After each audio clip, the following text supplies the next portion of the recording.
What is up, guys? We are here. Yank this episode 7. We missed last week, but we're back. We're back now. We're back better than ever. Tommy, how you doing? Up, buddy? I'm doing good, man. A little week off. Got some stuff to cover. Feels good to be back. Talk about this team, which is still the hottest in baseball. That hasn't changed. I don't think we're just adding pieces back to our team, and we look good, man. So it's a good time to be a Yankee fan.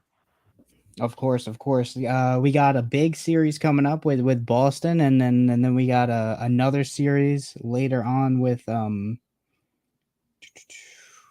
do we got after them? We got Cincinnati, so that should be an easy series, and then we got Boston again before the All-Star break. Yep. But let's get into it.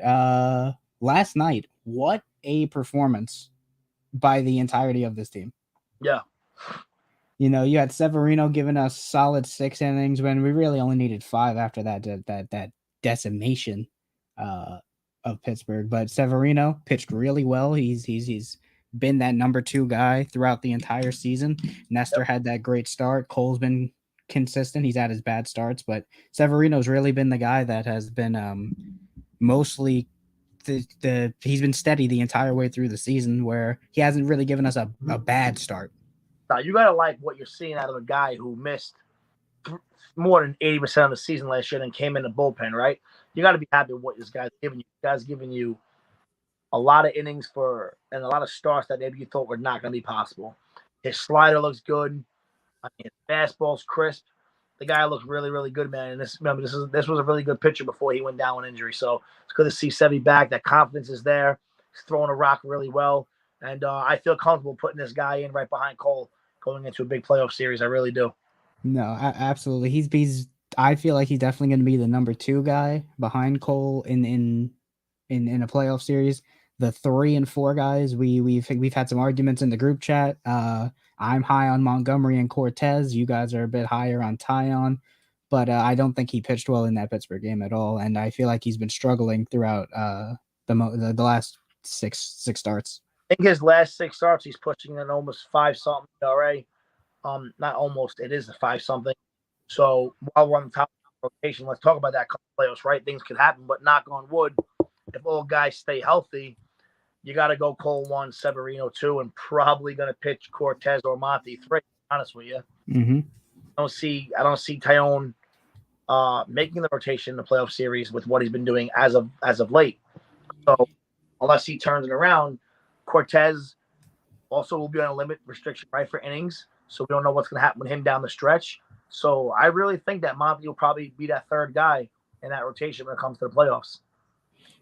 No, 100%. I said it pretty much all season so far. I've said it in the group chats before.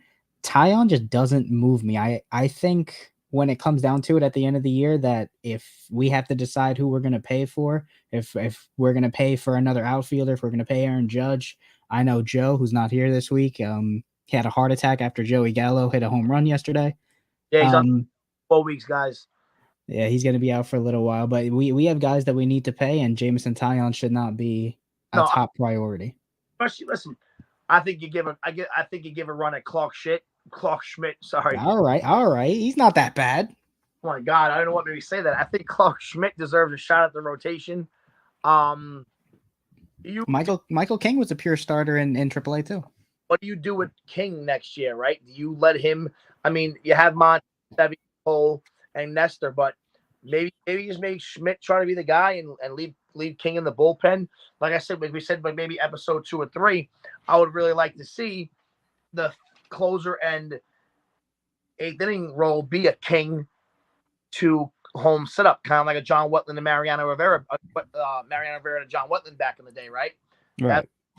That's 9th inning guy. So I think King would stay in the bullpen and let Holmes be the 9th inning guy, and then I think that's what we should do. Have that be the 8 and 9 guy. Remember, Loiza's still coming back, okay? Here, so the bullpen is getting stronger, and it's a good thing. No, absolutely. But yesterday wasn't, of course, all about the pitching. You don't put up 16 runs just throwing the ball. We had 6 home runs as a team yesterday. Donaldson, Gallo, Higashioka, Judge, Hicks, and Stanton. Half of our runs coming by grand slam. but again, that's half of our runs right there. We're not only doing it by home run, we're doing it any way we can. And I know it's Pittsburgh; they're not the best team in the league, but still putting up 16 runs in a game is great. And especially when we're getting guys, it takes the bad games to get guys that are struggling going. Guys like Gallo and Hicks, I feel like Higashioka, those guys, if they need any boost right now, that was the time. Any boost. Doesn't matter who you're beating up on. Let these guys get some good swings in. Mm-hmm. Get back. Joey Gallo walked and hit the home run. So, I mean, help with the OPS a little bit. But, yeah, offensively, man, Judge was sliding for a little bit, right? Batting like 150 over like 10, 12 games, whatever it was. But last night when we needed it, came through and, gave us that grand slam, which kind of like really put the game out of reach at that point. Yeah, that pretty well. When you look at everybody was pretty much sliding after the Houston series, dating back to the Houston series. Rizzo wasn't hitting that well. Sure, he was hitting his home runs and June Rizzo and all that, but June's over. Stan, when he wasn't hitting home runs, he wasn't doing a lot. The only guys that were really consistently getting on base were guys like IKF, DJ, and Glaber. Yep. Those were the guys that were kind of keeping us afloat, at least in the batting average department. But yeah, we are proving that we may lead the league in home runs, but that's not the only way we're going to do it. We're going to beat you any way we know how to. We put double steal last night. Yeah, double steal out of nowhere. It's a very rare double steal. Stealing has become a very it's an important part of this game, but it's not as embraced as it once was back in the day. Like you had guys like Ricky Henderson stealing 50 or 100 bases. You had guys like Jeter who stole like 56 bases, or was it Jeter or Rodriguez that stole 56 in the season? A-Rod who stole 56 in the season. It's not as celebrated as it is, at least not in New York. But I feel like we have the guys that we can get on base and then we can move on the base paths, and that's something that we struggled with dating back I'd say 5 years since we had guys like Granderson, Cabrera, and Gardner in the outfield. Yeah, listen, it's not, like you said, not a huge part of the game, but it's something that you have to have on pitch minds that these guys can steal and get into the scoring position, because it can't be just boom or bust, okay? And you go up against the top tier pitchers of the top tier teams, okay? You're not facing the guys who have a 5.8 ERA, okay? You're facing good guys. You're facing Verlander. You're facing the guy Garcia from Houston, okay? Mm-hmm. Right? Good guys. So Framber Valdez, that Houston squad is a tough one. You can't score. You're not going to hit 5 home runs a game in the playoffs against these really good elite starters. So you got to score in other ways. That's what it takes. No, absolutely. But let's transition into tonight's game. We got the Red Sox tonight. We got Cole on the mound. I'll throw the lineup up there. No Aaron Judge or Anthony Rizzo tonight. Both out with lower body soreness, so they are not going to be in the lineup. Carpenter in the 3-hole. And we got Gallo hitting 9, Trevino behind the plate. So what do you think of this series? Do you give us what do you think we're going to go in this series? 2-2, 3-1. You think we're going to sweep? What are you thinking, Tommy? Listen, it's regardless of how the Red Sox are, then obviously I think we have a 14 game lead on them, if I'm correct. Yes. What it is, right? Listen, I'll be happy with 2-2, but I would be really happy with 3-1. I don't think we sweep them, and I don't think we lose the series. So my prediction is 3-1, 3-1 win in the series, which would be really good. Pick up 2 more games on them. Really, really have a chance to kind of squash their dreams right before the All-Star break, right? Like you said, we have them now for 4, Cincinnati, and then back with Boston again. So if we can face them 7 times and win 5 games, I mean, that's 3 more games on the lead. You really, can crush these guys' souls right before the All-Star break. So my prediction is 3-1. We have Cole up against them tonight, and I would love to get off to a good start, set the tone, have him dominate, and obviously we're a little bit light on the offensive side of the ball with Rizzo out and Judge out, but I think a good start from Cole gets it done, and 3-1 is my prediction. Yeah, I think if anybody we could throw out a not so power heavy lineup for, it is Cole, and Cole's been outstanding recently in his last couple of starts.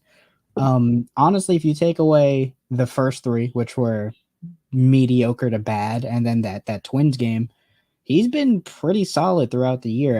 Any other than those games, he has like a sub-3 ERA, a sub-1 WHIP. Like he's been outstanding all year.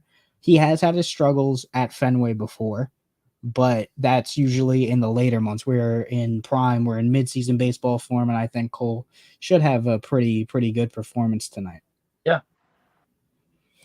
Right now, Cole is 7-2 with a sub-3 ERA, so hopefully he'll be able to keep that going. And I believe we have Nestor on the mound tomorrow. Speaking of pitching, did anybody see the Chris Sale incident in AAA? Okay, so I did not. I heard that something happened. We kind of quickly spoke about it, but I don't know what happened, dude. I couldn't tell you for $1 million what happened. I did not. All right. So Chris Sale was seen absolutely destroying the tunnel in his AAA start last night in Worcester against our AAA squad and Oswald Peraza and those guys. And he just freaked out last night. Like I don't even know like what set him off. It apparently was a bad start. But I don't like to get that kind of reaction from a AAA squad, and that's the guy that Boston's kind of relying on to get back into the playoff race. That's going to be their ace. That's not really a good look. I wish I seen it, man. I honestly still haven't seen it until today. Oh, you still haven't seen the video? I'll send it to you real quick. You could take a look. All right, yeah, I haven't seen it, man. But yeah, like this Yankees Red Sox rivalry, we're 14 games up, but it's always good to beat down on the team from Boston. It's a pretty it's an important series in the sense that, of course we want momentum and all that. But at the end of the day, if we do split the series, this one and then take two back at home next week, we're going to be in great shape. We're probably going to clinch a playoff berth by, I would say, if we keep at this pace, by mid-August, late August. Yeah. So, of course, these games are important, but again, if we're going to throw out a somewhat weak lineup, I'm glad Cole's on the mound tonight with the way he's been pitching. Yeah, I agree. All right. But anytime you can punish the Red Sox, and I remember it was like, it might have been still when I was living in Las Vegas. I remember we went to Fenway for 4 and swept them. And then I think they came to the stadium either before that or after that, and we swept them again. I feel like we won like 7 in a row against them, and we went from like a 2-point, from like a 1-game deficit in the division to like winning it by 5. I think this is years ago, like maybe 6-7 years ago, but I remember it, man. I love it. Anytime you can beat up on that division rival, no matter whether the lead's 4, you're down by 10. I want to beat them and beat them bad. Yeah, I was actually that game's actually up on YouTube, and I actually watched that game recently where they had like a 7-run lead and then they ended up blowing it, and you had great performances by guys like Teixeira and Swisher in that game, great switch hitting guys. But the Red Sox are still second place. They're still a dangerous team. They're still second place in the division. They're tied with Tampa Bay right now and half game ahead of Toronto. This is still a very tough division. It's just the Yankees have been so dominant all year that we kind of drowned them out. Toronto's reeling bad. Yeah, Toronto's been reeling a little bit, but they have the talent to bounce back. They have the Bo Bichettes of the world. They got Vladdy. They got George Springer, Kikuchi. But I did say a couple weeks ago when they lost Ryu, that's going to be a big piece that they're going to sorely miss later down in the year, because he's going to be out for the whole year. Even a team like Baltimore is, they're 39 and 44. They're not they're the worst team in the division, but they're not a bad team by any means. It's pretty good for the season, and almost 500. Yeah, but by the All-Star break, they're a near 500 team. So Toronto, Toronto will probably. This is just a really tight division between the 2 through 4 spots, and you could make a pretty solid case that there's going to be 3 AL East teams in the playoffs if everybody's firing at all cylinders, especially with the way that the Central has played out with Cleveland and Chicago kind of being middle of the road teams. Yeah, the White Sox have been really disappointing. My buddy who actually cuts my hair, not that I have a lot of hair to cut, but cuts my hair, and he was like, dude, he's like, before the season started, he's like, my prediction is the White Sox to go to the series. White Sox to the well, at the beginning of the year, I believe both the Yankees and the White Sox had plus 800 odds. So Yankees and White Sox had the same odds to make the World Series, according to Vegas, at the beginning of the year. But yeah. Yeah, he's a Mets fan, but he thought that the White Sox had a chance to make it to the World. Well, they've also had the injury bug to go against them, but you know, their loss is our game. That's a tough team that we probably don't have to see come playoff time. And honestly, with the way the Twins are playing, that's a team that we routinely beat up on in the playoffs. So I wouldn't mind seeing them in a 7-game series. Can't beat us. Minnesota can't at all. No. But earlier we talked about getting guys back in the bullpen, but we just did sign somebody new from from a former, he's a World Series champion in Richard Rodriguez. Where do you think he's going to slot into this bullpen? Man, I don't know, but you talk about a guy who had pretty good numbers last year. I don't know if he's going to come into a lot of high leverage spots right away because he could definitely work his way there. But getting him and then getting Loaiziga back, and Chapman's been asked since he's been back, slowly getting him back in there. But that's like a mid-season trade. So I don't have a trade of the week this week since we're on this topic. I saw us pick him up 2 days ago, whatever it was. And I don't want to mess with the rest of the chemistry on the team. I don't think a trade is needed. So I'll pick up this guy is like a trade. It's a free agent pickup. And his suspension is almost over, so he's ready to come join us. And I don't know, man, maybe 6-7 guy, maybe up a couple runs. You want to bring him in, but I don't really see him doing more than that unless someone goes down in a big spot. But he's another good arm to have in that bullpen when for a little while is getting overused, right? For a little while. So yeah, when guys like King were getting kind of overexposed. But he's also bounced back. Yeah, well, remember 4 years ago, our bullpen was so great. But when you put the same guys out there 3 and 5 days, days, it's they're gonna get beat up a little bit, and it happens. So another arm to add to a bullpen to give a King a day off, give a Castro a day off, give maybe Chapman a day off now that he came back from being hurt. So I like it. It's a good move. I don't think it was a big deal that we gave him. So bring him in, see what he got. Well, you talk about team chemistry. He is serving his PED suspension. When he comes back, he's gonna have to fill someone's roster spot. But who are we thinking? Because the guys that I said that were probably the shoo-ins to get sent down or to be DFA'd were Benuelos and Marinaccio. They're both gone now, and now we still have Loaiziga returning, and now this acquisition.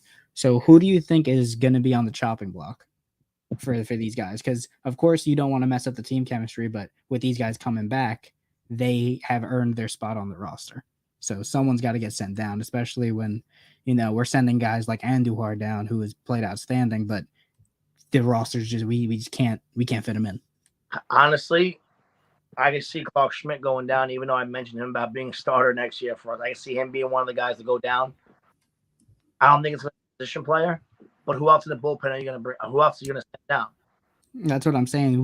This team has just been so well built that you kind of don't want to send anyone down, but you're going to have to. Lucas Lidke has always been a guy that I haven't been high on in the pen. He's a good lefty, but we have Wandy for that. We have the return of Chapman. So I would say Lidke is probably going to be on the chopping block, but he's played well over the last couple of weeks. So that's going to be a tough decision at the end of the day. Albert Abreu, I don't think even has any more minor league options. So I'm not sure about him. But again, he's pitched outstanding since we picked him up from Kansas City. Yeah, he has once he limits the walks, that kid stuff is really good. Oh yeah, if he didn't walk every third batter he faced, he'd be one of the best pitchers in our pen. But yeah, it's gonna be a real tough decision when we have to come to it. That's still a little ways down the line because he still has to serve his suspension, He'll probably be brought onto the team after the All-Star break. I feel like that's when, even if the 80 games are up before then, I feel like that's when we're going to bring him up.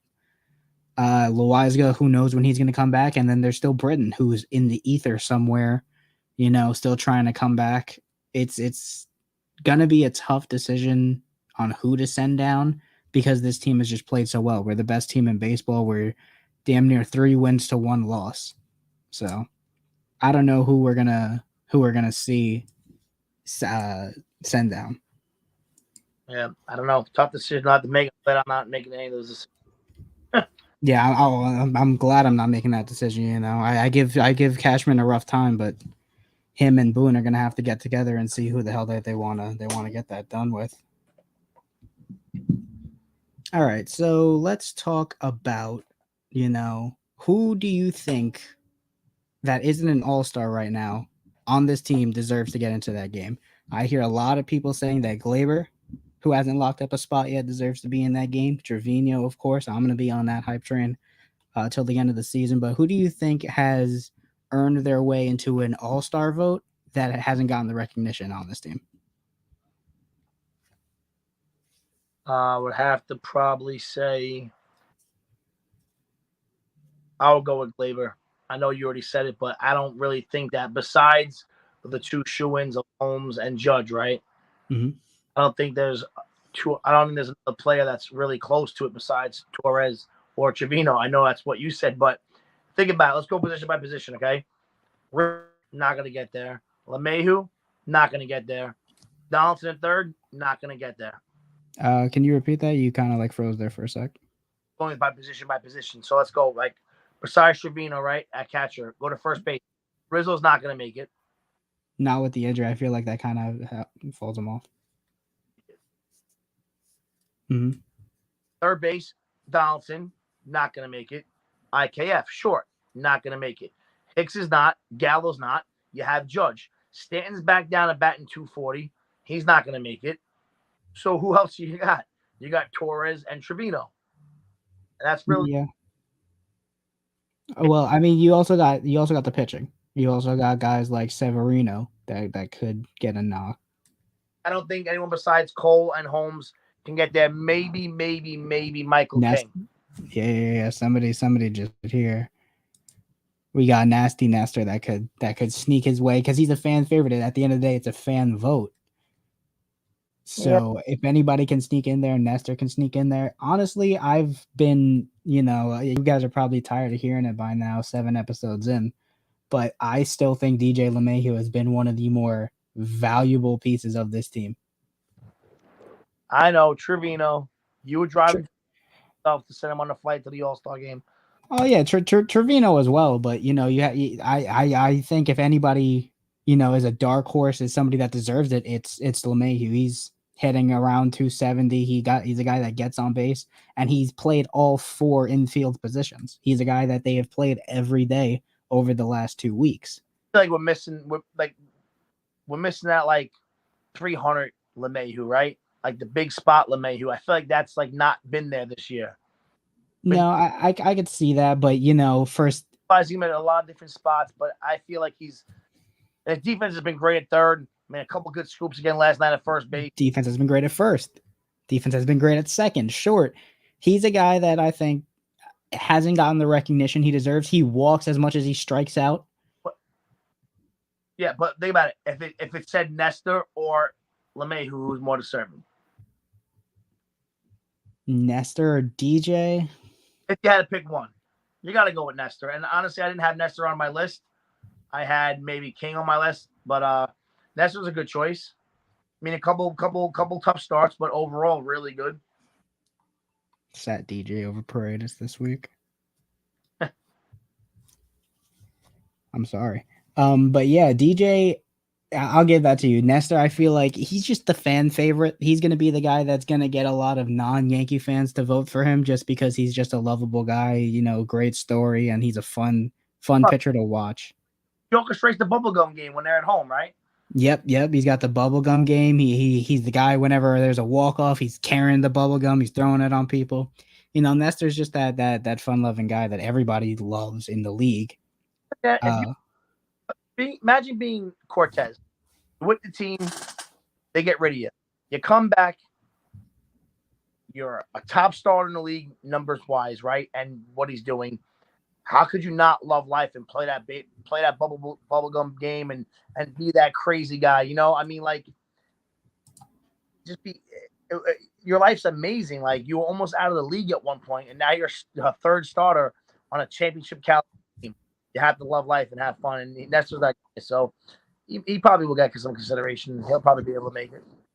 No, absolutely. He's also, given the rebirth of the mustache on the team, between him, Carpenter, Litke, and even Austin Wells down in AAA, the mustache making a return for this Yankee squad. But yeah, I agree with you. I believe Nestor, if there's going to be a dark horse sneaker, it's going to be Nestor.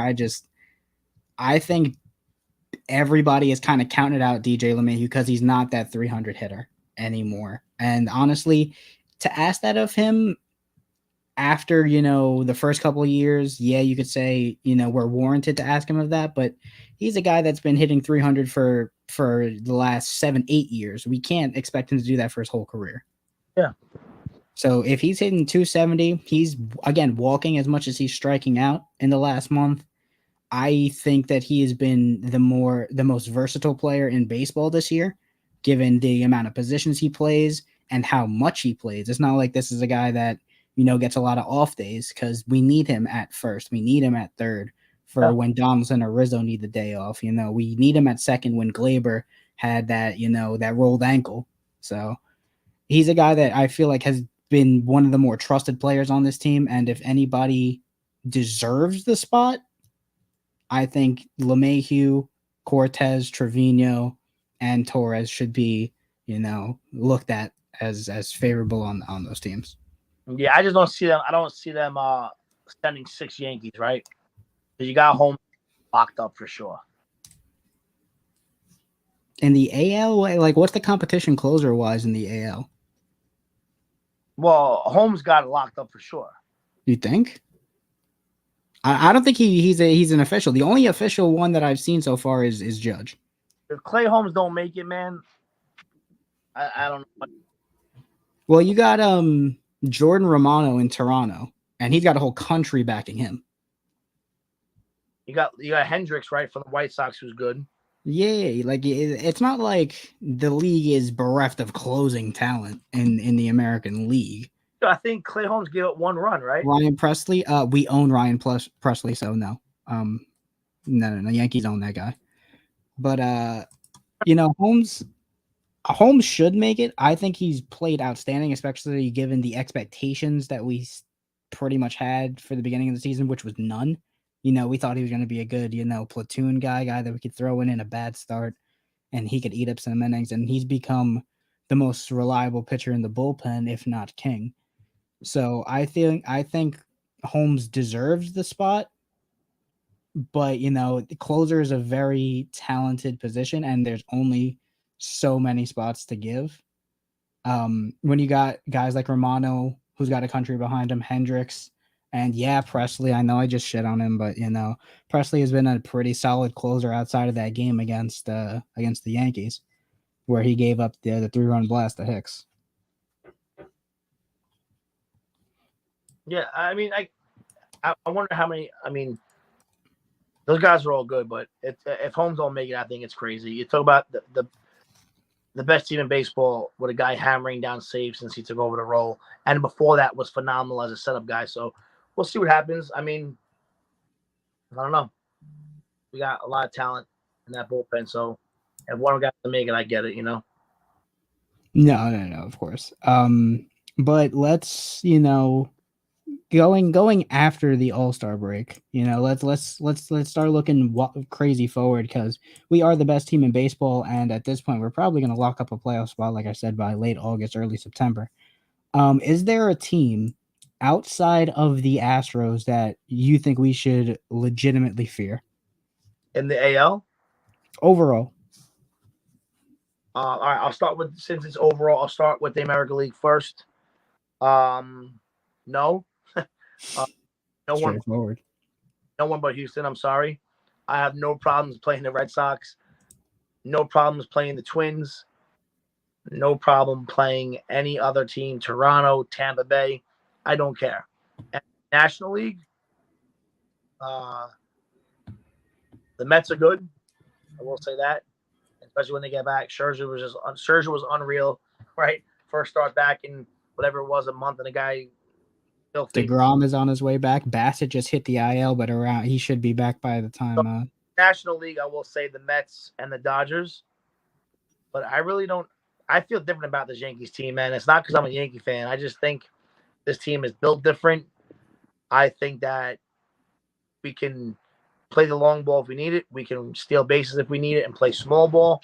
I like everything about our team right now. So, American League, Houston, I think Houston's our biggest. Put it this way: if we play Houston in the American League Series, Championship Series, I think we crush who's ever in the National League in the World Series. I'll be honest with you. I will say, I think so. Are our biggest competition, and after that, I think Yankees can win in 5 against any National League team in the series. Okay, so you're saying that other than Houston, there really is nobody. American League, no way, none. Okay. You got teams like the Padres that could maybe contend with if they get Tatis back, because they are competing right now without him. Yeah. Houston doesn't have Correa anymore. That's true, but the Minnesota does in their first place in the Central. Even though we beat up on them, Correa is annoying. They're going to tell me, you think, not you, but people are going to tell me, you think all these people out there, you think the Yankees can't win the playoffs. In a World Series, you think the Padres can beat the Yankees or the Cardinals can beat the Yankees? The Mets could, but that's about it. And Houston could beat us in the AL's championship.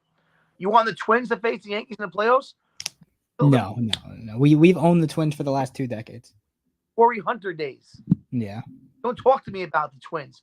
Don't talk to me about Toronto. Sorry. Don't. Listen, the AL East is a very pesky division.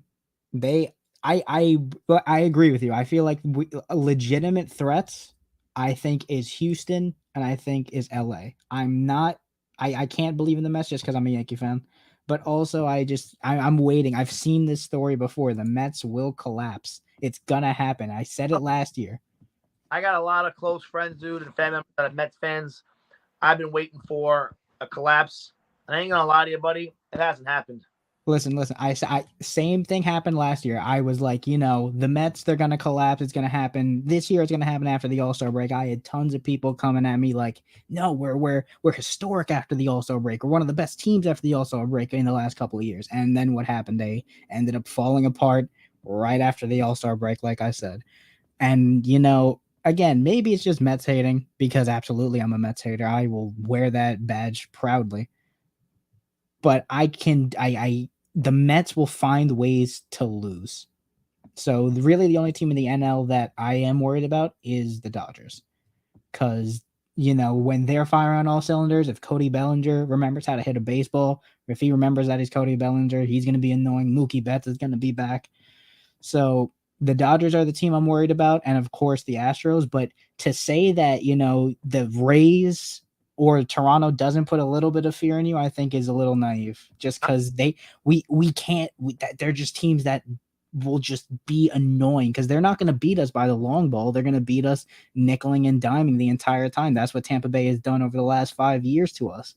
And Toronto, they've just bolstered and gotten better over the last few years. That I don't want to see Vlad Guerrero in a 7-game series. I don't want to see George Springer 4 times. I don't want to see Bo Bichette hit double and single his way into like a 400 average.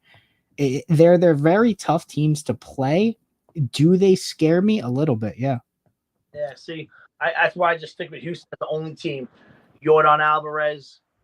We can't get Altuve out. Bregman gets us. And Yordan Alvarez, dude, has been pretty. The top 5 in Houston is terrifying, because you got Kyle Tucker, you got Yuli Gurriel, you got Altuve, you got Brantley. Phenomenal, the rookie shortstop. Like, yeah, dude, just for me, Houston, man. And I think if we get past them in the AL Championship Series, we'll beat anybody in the NL with no problem. That's just, like I said, that's what I think. All right, I can definitely see that. let's shift a bit. Let's talk about, we had a great game last night, but let's talk about the previous night. Let's talk about Jameson Taillon's performance and what we think of him going forward. Your number 4, and that's where it stops. There was a time where I was when he was pitching really well. I'm like, wow, this guy's good. This is the guy that we traded for. And then 6 starts in a row, dude, with a 5-something ERA. I don't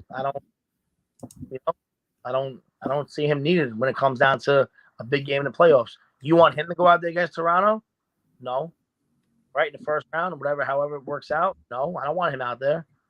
No, but again, that's what I'm saying. When if these guys can take a game or two and they can just be annoying about it, like do I think we're gonna beat this team in a 7-game series? Sure. Do I think we're gonna beat this team in a 5-game series? Sure. But they're gonna take a game and they're gonna be annoying about it. They're gonna get into our pen, and I feel like the later the series goes, the more annoying that the later run's gonna be.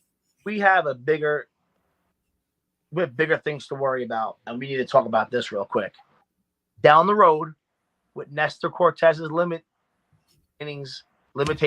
innings, and Severino coming back on a full year after that injury, we need to really watch them too. Okay, Monty's fine, Cole's fine, yeah.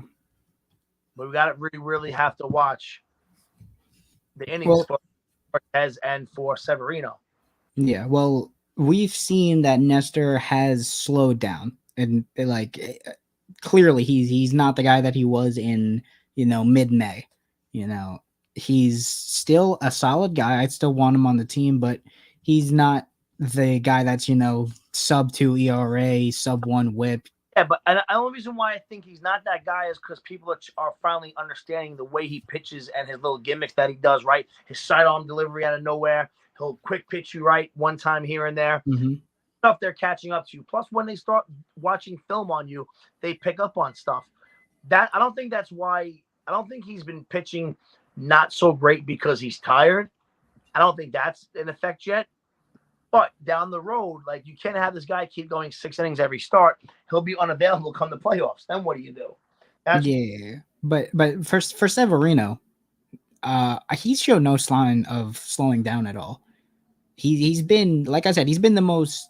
It's still early though. Realize that we're in mid-season. If there was going to be a significant drop off, I'll say if he's still playing like this by the end of August, I won't be concerned about Severino at all. I don't know, man. But he has been I feel like he's been the most consistent pitcher on this team because Cole has had some stinkers. Taillon can't go past 6 innings. Monty, he had that great beginning where he pitched 13 straight games without allowing 3 or more. And then he had his couple of bad starts. And like we just said, they're starting to figure out Nestor. I feel like Severino has been overall the most consistent guy. But back to Taillon. At the end of the year, like you said, you believe Clark Schmidt should be the number 5 guy. What would be, if the Yankees do re-sign Taillon just to be a platoon guy, or 5 guy, or a long relief guy, what would be the max you would give him? Well, before I even answer that, there's no chance he stays with the Yankees as a platoon guy. He'll get a contract from someone to be a starter somewhere. That's a guarantee.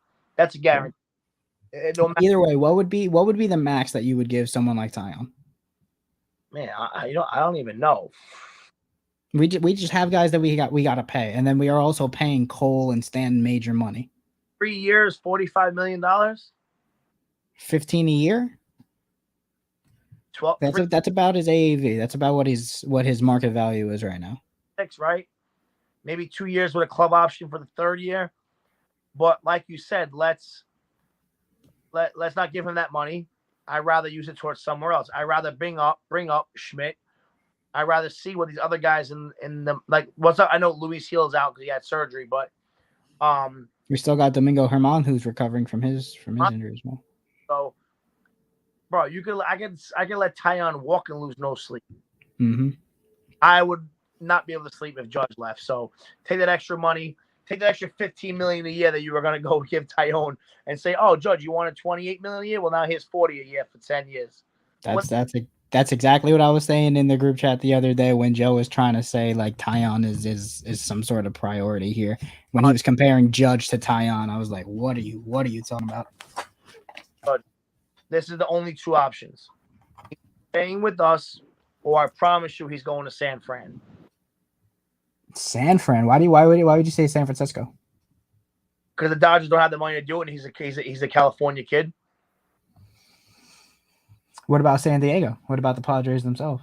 He's more or Anaheim. He's more up north. He wouldn't go to those teams. Really? There's a lot of rumors out there that the San Francisco Giants are going to make a run at. I could see it, just because because he does have that connection. But San Francisco kind of had their Cinderella run last year. I don't think they're going to be a competing team even with Judge. I don't know, man. You add Judge and one more piece to that team, dude. That's pretty damn good. I'll tell you, it's going to be Judge is going to go San Fran or stay with us. Hoping it's us, obviously. No. Of course. Like, again, I really wish we had a deal already for him, but there are guys that we've paid that we probably shouldn't have. I have been on Hicks all year. I've been on the move Higashioka train just because, honestly, we have catchers that we can call up in the next couple of years. We got Wells, we got Horvat. Say that again. I couldn't hear you. I think Austin Wells is a couple years away, so he'll be up. Plus, we have Rover, who's hurt, maybe away. I got a question for you, and for a lot of Yankee fans. Oh my God, I just forgot it. Completely lost. Question 2. I'll remember it. It was something that it was a good one too. I'll remember it. Sorry, guys. All right. Well, either way, we got a question here. Do you think Judge gets $400 million? If he gets $400 million, I'll answer that question. If he gets $400 million, it won't be from the Yankees. That's what I will say. So you're saying do you think he is a $400 million player? No. But you don't think he's a $400 million player? I don't think anybody in sports is a $400 million player. Really? Okay. I'm one of the guys who think that contracts are out of control. No, absolutely. Like I even basketball contracts are getting to baseball standards. I know you can't compare, but what would Michael Jordan get right now in the NBA? You got a guy like Chris Middleton getting $100 million. That's Bradley Beal, 5 years, 250. I know, different sport, but I'm just saying. Yeah, I don't think, if you put it this way, whoever asks that question, does Judge get $400 million? I don't think so, but if he does, it won't be with the Yankees. Okay. No, I agree. I do believe that he is a 400. I think he's earned the right to be a $400 million player, but the Yankees just have so much money tied up in guys that I don't think he'll get it with the Yankees.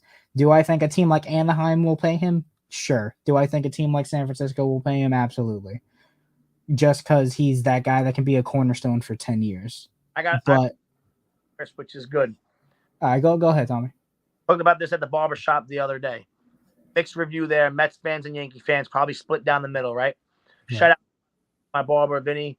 You're the best dude, and you're a Met fan, but shout out to him real quick. Always good talk when we go there.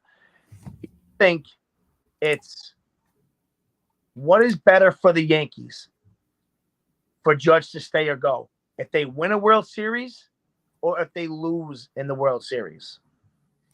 That's a question that I've been kind of asking myself. Same thing with his MVP. Like, of course I want to see Judge get an MVP. Of course I want to see Judge play out of his mind for the rest of the year. But at the end of the year, when we got to pay him and it says MVP next to his name, that's going to break the bank. That's a different question. If we win the World Series, is it better for the Judge or better for the Yankees for whether he's going to stay or go? That's what I'm saying. Do you see him leaving if we win the World Series, or do you see him staying if we win the World Series? That's what I'm saying. That is a tough question, just because you could be on both sides of the fence. You could be like, well, he got us a World Series, he can walk, and we kind of can't say anything because he got us one. Okay. But you can also make the case that, hey, we proved to him that we could win with him. Why would he want to leave? You could really be on both sides of the fence there. I think it would be I feel like, yeah, I think this person in the chat is right. I think if the Yankees do win the World Series this year, we can't afford him. The asking price that he's going to have, I don't think we could afford that. I got a quick question for the user who wrote leaving. Was that you answering my question when I said if he would he leave if we win or if we lose? If you could just clarify, because that's the question I'm asking anybody here who is, watching, listening, Well, etc. that's a multi-layered question. Like, are we getting to the World Series and losing? If Say we lose, okay. The win scenario, obviously, win the World Series, right? Win the number 28, right? Or if we lose in the second round of the playoffs, let's just say. Doesn't matter when the loss comes. World Series, American League Championship Series, Division Series. Doesn't matter. No ring versus a ring. Let's put it that way. I feel like if we are out before the World Series, I think he leaves. Just because, again, we just have so much. If we're able to move off some really bad contracts, if we are able to move off of Hicks and Donaldson, I feel like we could keep him because we could afford that. But at the end of the day, if we still have those guys on the books and we win the World Series, we won't be able to afford him. If we lose the World Series and make it to the World Series and lose, Well, it's. now, I think we would be able to retain him if we got these rental guys like Benintendi, just because we don't have to pay. We could put the money that we're putting towards Hicks and those guys towards Judge. yeah. But if we can't lose those guys, lose that money, I don't think so. This guy thinks Judge is gone if we win the World Series. I actually think it's the opposite. Okay, I think if we win the ring, we win the World Series this year. I think Judge resigns, has a chance with this team to win another 2 or 3 World Series. That's my. That's a good question. It's just there's so many answers. There's so many ways that you could interpret this. You could say, like I said, could we afford him? What's the team really looking like? Just because the Steinbrenner Sons don't do it, we can afford anybody we want. Yeah, but again, the kids don't do it. It's the willingness to do it. The money's there. If they were so willing to do it, I think it would have been done by now. No, I don't think that. I don't think that's the reason why it hasn't been done. I think they want to see how this year plays out, to be really honest with you. To be honest, I think that's what it is. I feel like Judge is just digging into their bank accounts the more the season goes on. One of the second or third richest franchise in sports, somehow behind the New York Knicks, which is crazy, but that's because they own the cable company and everything else and the net, whatever. But dude, the Yankees, top 3 to 5 wealthiest franchises in all sport. The money's there. I think that they just want to see what happens after this year. That's my question. Is at the end of the season, I think what is Judge going to value more? Is he going to value winning more, or is he going to take the money? Again, similar to we talked about Bradley Beal a second ago. I think he wants a combination of both. So, for instance, if it's the Minnesota Twins that are offering him $300 million, $375, they might be able to win in Minnesota with him, right? If a team like the Royals say here's $500 million, he's not going to the Royals. Okay, that's a thing. Now this guy, right? Did Judge take the highest offer? It's kind of segue into my question that I was answering right now. I don't think Judge takes the highest offer. If it's a $30 million difference between the Yankees and the Detroit Tigers, come on, guys. What's being picked, right? Not Detroit, okay? So it's not the highest offer. I think Judge is going to take the best offer, money with the best chance to win, the best opportunity to win. Yes, I can see that. But again, that's getting into the head. That's getting to the head of somebody we know nothing about. We don't know personally. I think you're right. I think Judge is the kind of guy that values winning more. But if somebody slaps a $500 million contract on the table for 10 years, there's a lot of people that take that money and run. They're like. Again, going back to real quick to Bradley Beal, who he's all about being, I want to be in the best position to win, and then takes a 5-year, $250 million offer from the Wizards of all teams. So it's like, man, I get it. You want to win, but if someone's throwing $50 million in front of your face, Ooh, a lot of people take that money, so I wouldn't be 100% sure with Judge, and that's why I wanted to get this done at the beginning of the season. But Well, here we are, worrying. yep. Listen, guys, feel free to write any questions you have in the chat, guys. Comment, please. I mean, Yeah, we love hearing from you guys. You know, we love answering your guys' questions. But we are running a little short on time. We got about 10-15 minutes left. Tommy, is there anything that you wanted to really talk about before we head out of here? I just want to crush Boston this Thursday to Sunday, guys. Honestly, I'll leave with saying that. I want to close strong. You know what? Not only beat Boston, but let's close strong with a good, what is it? 11, 9, 10 games before the All-Star break. Let's finish 7-3, get out of here with 65 wins, right? 66 wins actually, with 59-23, right? Mm-hmm. Let's get out of there with 66 wins, dude, and 26 losses. If you told me we were going to be at that point in the season with wins, I would say no. So let's close strong. Let's stay healthy and win some games. Get these guys a nice, much needed break, and then come back at the All-Star break and really start rolling again. No, all right. No, absolutely. Is there anything I really wanted to press on about? I think we pretty much covered anything. I feel like we're gonna sweep that Cincinnati series just because it's fucking Cincinnati. And before we go any further, that's what we're doing this year compared to last year, right? We're not those really dreadful teams that we should be killing. We're beating them up. Besides the first game against Pittsburgh, putting up 16 last night was nice, okay? Regardless of whether it was a position player or not. We did what we had to do. We put the runs in. That game was over. So we're beating up on teams that we have to, and that's why we're 59-23. Like I said, one real quick, Margaret, thank you for the excellent discussion. Shout out. We appreciate it. We're having fun with this, guys. You know, it's a show that we enjoy doing every week. We discuss the topics that we talk about. And it's just something that, me, Chris, Joe, and the rest of the guys enjoy doing.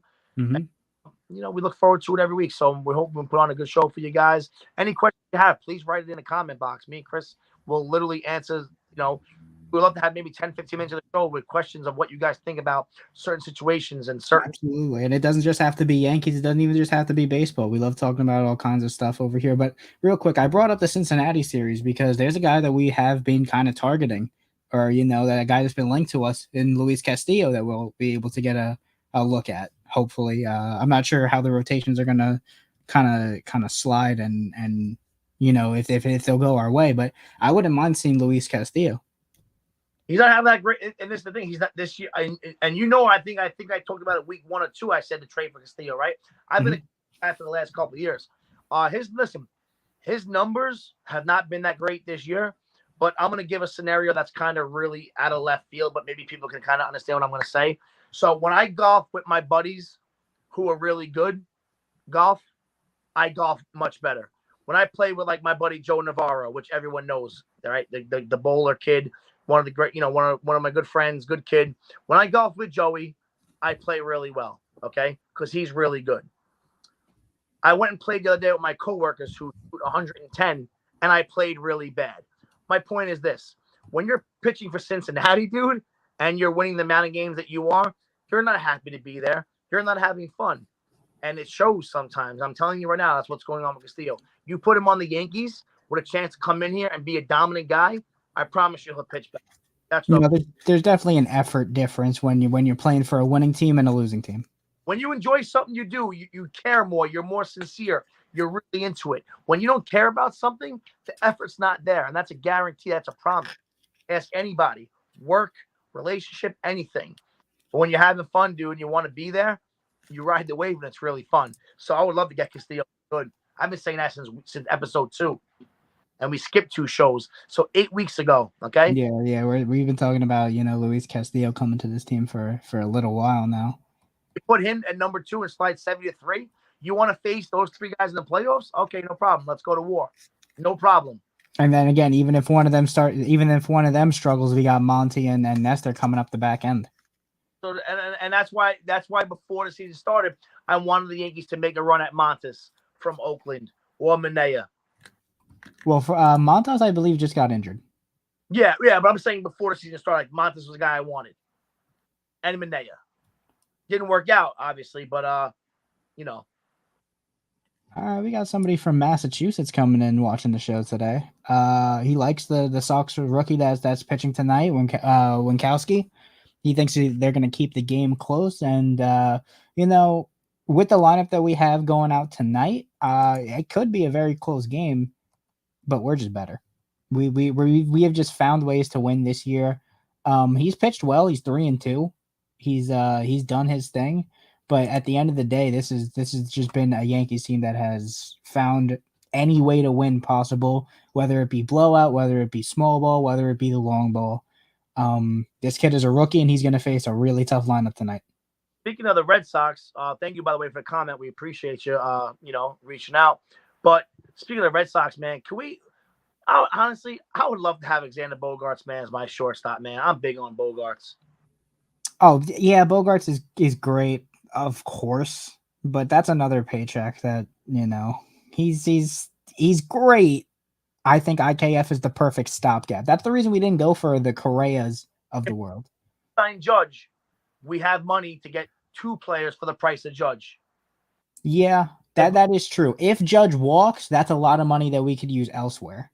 But that's operation offseason number 1 is Judge. But if we do Judge, whatever the reason is, we should go ahead and get 2 really good players. Yeah, we need a fail-safe for sure.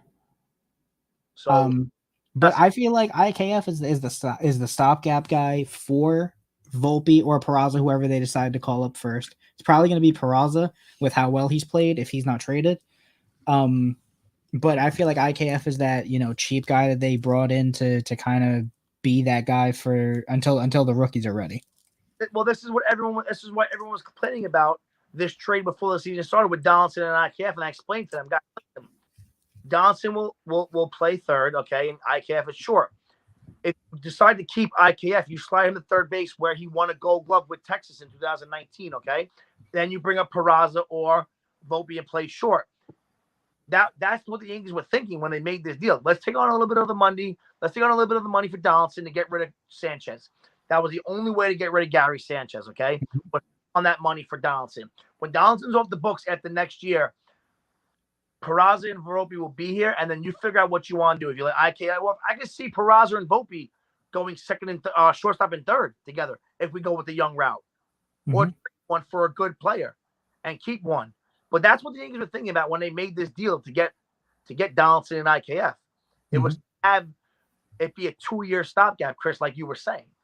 Yeah, absolutely. And I think I saw it the other day, but Trevino and Donaldson both have higher WAR ratings than Urshela and Sanchez do this year. So they have been. Josh Donaldson, 36 years old, dude. The guy's he's still flashing the leather.